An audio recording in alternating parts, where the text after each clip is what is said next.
बड़ा निर्णय आप लोगों ने लिया है कि मठ मंदिरों पर के जो जमीन पर जो अवैध कब्जा है उसे भी अब सरकार और आपकी विभाग। देखिए, राजस्व विभाग ने धार्मिक न्यास परिषद के जो सम्मानित अध्यक्ष हैं उनसे अनुरोध किया है कि हम लोग राजस्व विभाग एक बैठक बुला रहे हैं जिसमें धार्मिक न्यास परिषद के सभी सदस्य और उनके सचिव रहेंगे, लॉ सेक्रेटरी रहेंगे और राजस्व विभाग के सभी वरिष्ठ पदाधिकारी रहेंगे। धार्मिक न्यास परिषद का लाखों एकड़ जमीन या तो मठ मंदिर का हो चाहे धार्मिक न्यास परिषद का हो, वो या तो अतिक्रमण के है या फिर आपसी विवाद में फंसा हुआ है। राजस्व विभाग एक पहल शुरुआत करना चाहती है कि धार्मिक न्यास परिषद को भी ये लीगल राइट हो और वो इस तरह के जमीन को जो है कैसे अतिक्रमण मुक्त कराए और कैसे उसको लीगलाइज करे, तो ये बहुत आवश्यक है। इसी के लिए राजस्व विभाग ये पहल करने जा रही है कि धार्मिक न्यास बोर्ड के सभी जमीन सुरक्षित रहें, इसकी चिंता आदरणीय श्री सम्राट चौधरी जी माननीय मुख्यमंत्री बिहार सरकार के नेतृत्व में कर रही है। सर, एक तस्वीर सामने आई, भागलपुर में एक अपराधी जो है वो अपना जो पिस्तौल है उसके हाथ में गंगा प्रवाहित कर रहा है और कह रहा है कि आज से वो अपराध नहीं करेगा। तो क्या आपको लगता है कि जो वाकई जो बिहार में जो एनकाउंटर हो रहा है और जिस तरीके से अपराधियों पर कार्रवाई हो रही है उसकी ये तस्वीर है? देखिए, मैं एक बात बताता हूं आपको, आप ये बात कभी सोचेंगे, मीडिया के लोगों को भी सोचने की आवश्यकता है। अपराधी कौन है? हमारा ही बेटा भतीजा है। अपराधी बिहार के बाहर का नहीं, यानी बिहार की जो 14 करोड़ आबादी है उसी आबादी में किसी न किसी बेटे, किसी न किसी का रिश्तेदार या तो अपराधी है।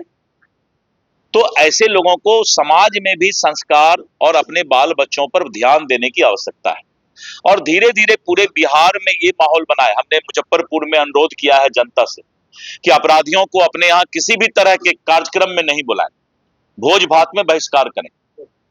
पूरे बिहार के अंदर ये आह्वान हमने किया है कि कोई भी अपराधी, कोई भी देह हाथ ऐंठ कर चलने वाला रंगदार, उसको समाज बहिष्कार करना शुरू कर दे।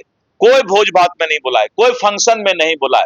तो जब अपराधी का समाज बहिष्कार करना शुरू करेगा, चिन्हित करना शुरू करेगा, तो सरकार भी वैसे अपराधी को कानूनन सजा देने का काम करेगा और ये माहौल अब बिहार में बनना शुरू हो गया है और जल्द ही इस तरह का माहौल बनेगा। कल आपने एक समीक्षा बैठक की और बैठक में सख्त निर्देश भी दिया है अधिकारियों को। हमने कल निगरानी विभाग का, जो हमारे राजस्व विभाग का निगरानी विभाग है, उसका मैंने समीक्षा किया। मैंने देखा कि 4 साल, 5 साल, 6 साल, 7 साल से किसी का जो है जांच अटका हुआ है, किसी का रिपोर्ट आना बाकी है और वो आराम से निलंबित होकर के घर में जो है और सिर्फ जो है बैठ करके और आने वाले समय में बाद में कोर्ट में भी जीत करके वो पूरा पैसा ले लेगा। कल हमने स्पष्ट इंस्ट्रक्शन दिया है कि जो भी अधिकारी हैं, जांच अधिकारी हैं, संचालन अधिकारी हमारे एडिशनल कलेक्टर होते हैं, उनको अंतिम चेतावनी दिया जाए, पत्र दिया जाए कि अगर आप संचालन समिति के द्वारा जांच प्रतिवेदन 15 दिन के अंदर जमा नहीं करते हैं, ऐसे सैकड़ों पदाधिकारी हैं जिन पर जांच लंबित है और हमारे जिला के जो वरिष्ठ पदाधिकारी लोग हैं उनका रिपोर्ट जांच प्रतिवेदन भेजने में देर कर रहे हैं।